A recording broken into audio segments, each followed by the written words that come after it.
countrywide pipeline management. Sometimes it happens that these pipelines, they already have the new ones, they have a fiber optic laid together with a pipeline. Problem with this fiber optic is that if it gets defective, then you have a problem for 1 week until it will be repaired, because it takes a lot of time. This is the reason why, for example, in Slovakia, we double the existing fiber optics with a redundant GPRS. Anything would happen with a fiber optic, it happens actually 2 or 3 times by year. Then all the communication goes on GPRS. So the setup for oil and gas are ABB controllers and Emerson controllers combined with our communication systems, which will connect to the central server. And connect back, if necessary, connect back to an ABB or Emerson or Yokogawa or whatever kind of SCADA system they already have. So we do not want exclusively to have our central software. If they have something else, we will be absolutely happy to integrate with that one. Otherwise, we can offer a better solution, which is our software, and we will know a little bit later why we believe that it's a lot better. Last mile balance.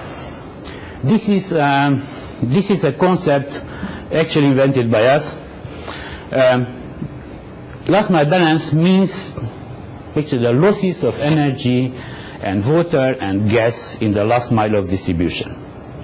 When people are talking about automatic meter reading and AMI, advanced metering infrastructure, everybody is talking about unimportant, stupid things, you know, that we want to influence the habits of the people, how they consume energy and how they consume gas. And we want to force them somehow to consume less. So this is bullshit. The reality is that you can transport energy 6,000 kilometers without virtually no losses, and you will lose something between 15 and 40% on the last mile of distribution. Okay, so that one is a real reason to build up an automatic meter reading system. We will know a bit more about that. What we do, we collect the data from the district meters, from the last distribution points, and then using GPRS, and then we collect the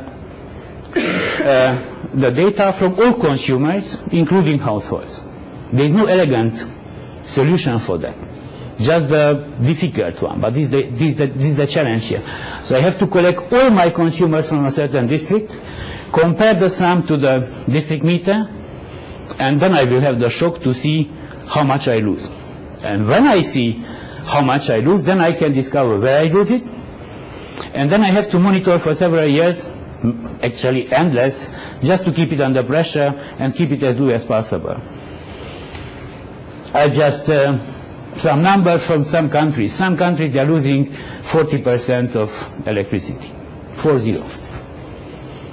Just compare the value of this energy to the education expenses, to the health expenses, to the whatever kind of military expenses of that country. I'm pretty sure that the losses in energy are higher.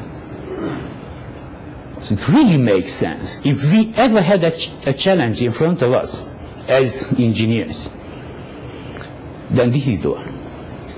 If we can save only half of these losses, then it's huge. This is the reason why I believe that automatic meter reading and AMI will be the largest businesses in the next decade. Just to turn back to our basic setup, we again connect something else to that, pipeline leak detection. Many places in the world there's a problem. A lot of pipelines, including USA. I wouldn't say about Nigeria because it's really bad. They have countrywide pipelines. Sometimes people are drilling the pipelines in order to steal fuel from the pipeline. Sometimes there's a pipeline accident. It just happened last year in Italy that they had a pipeline accident along River Po, and they didn't observe for some 1.5 days. So end of the day, the river was black from it's heavily polluted from crude oil. In U.S., in one of the pipelines, they didn't observe it for 1 week. It took fire and half of the city burned down. Nigeria, more than 2,000 people died until now just because reading the pipeline and being burnt alive along the pipelines because they have no leak detection. Actually, in Hungary, we've been really close to close down the pipelines because we had so many attacks against the pipeline that it could not be operated. This is the reason why we invented. When we invented this leak detection, we've been 4 people in the company. When we finished the project, we will be 20. Actually, the principle is quite simple. We are hunting after pressure waves. If they're going that way, in these segments, it's just entering here and going out there, and there's a certain difference in time, which is exactly the propagation time, then it's fine. In the segment, nothing happened. Because most probably that wave came from the refineries, for example. If another wave is coming from a tank farm, it's still okay, because at least for this segment, I can tell that nothing wrong happened.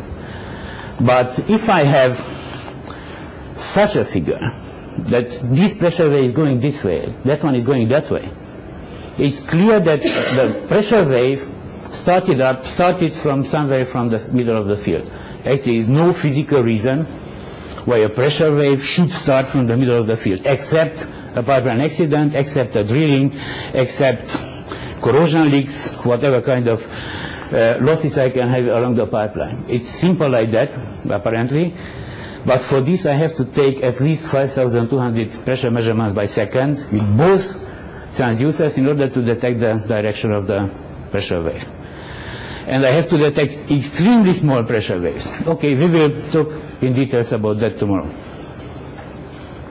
Cathodic protection, widespread.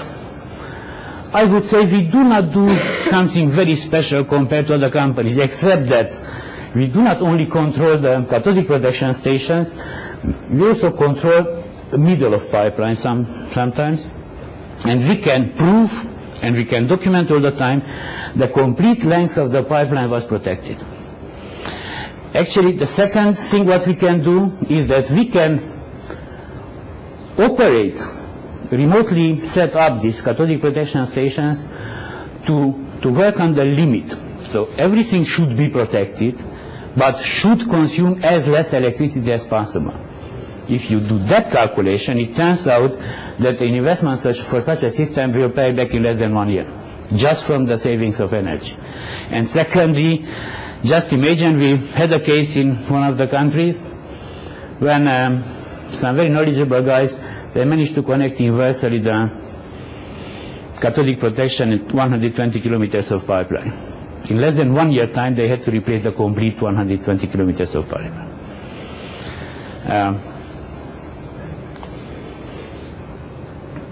Mobile workforce management. Every case when we are talking about large area activity, human activity, we have a lot of employees just working in the field, uncontrollable. There is no boss who would not have the feeling that maybe my guys are not in that place, in that time I would like to have them, and they're not working so well as I would like to have them. This is the reason why we have some devices which connect to the same infrastructure, as for example for mobile service teams, or even for employees working in a dangerous environment. So from the same system I can see my technology and I can see my people as well. They arrived in that place. They started the job. Am I sure that they stayed enough? How much to invoice for that job? How many hours they spent in that place? They are good questions, and it's a good idea to have them in one single system. And last, actually you've seen that having the same system, the same protocols, half of the basic software we use here, the system operation, database, whatever, fuse up to the same, one single license for all of them. We can connect all the different systems to the same infrastructure. So when you build up such an infrastructure, which means that you go to the GSM provider, ask them to make you one APN. APN comes from access point number, which is absolutely stupid. Actually, it's a domain in the wireless communication, in the GPS network, or in the 3G network, which means that no data can go out and no data can come in. It's totally separated. It's better than VPN. VPN is virtual private network. That one is separated layer 3. This one is layer 2, which means it's absolutely not possible to lose data or somebody will interfere with your data in the communication system. This one normally will not cost you money because the GSM operators will do it free of charge. What will cost you some money, the 2 leased lines coming from the GSM operator to your central server. Actually, this one can be solved on the internet as well. And that one, worst case, it will cost you $1,000 US, that's it. The 2 leased lines. And you have a countrywide communication infrastructure you can access from any place in the country where you have GPS coverage.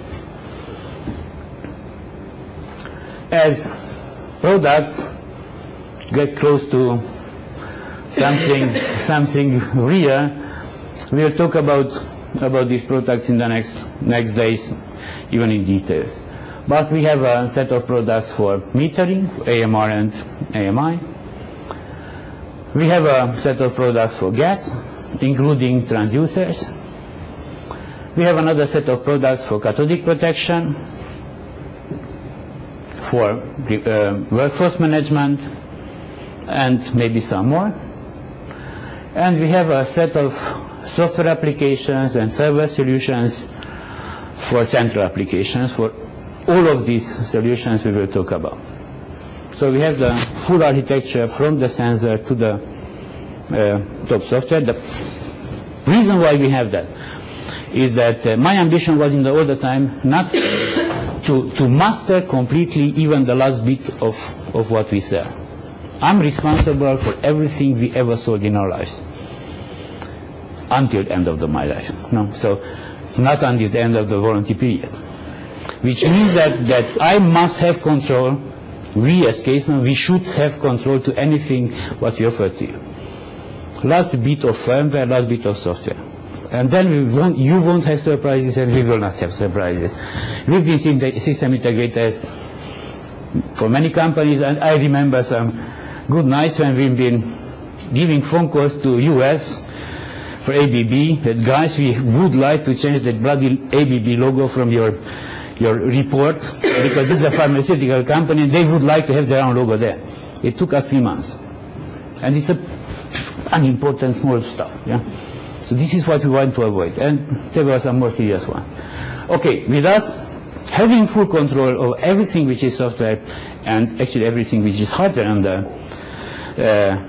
the system, we can be confident that we can solve any kind of issue it should arrive. As servers, we use absolutely standard HP. We can give you the specification. Actually, most probably you will buy it locally, because then you have a local service and warranty and whatever for that. And now just back to CASON.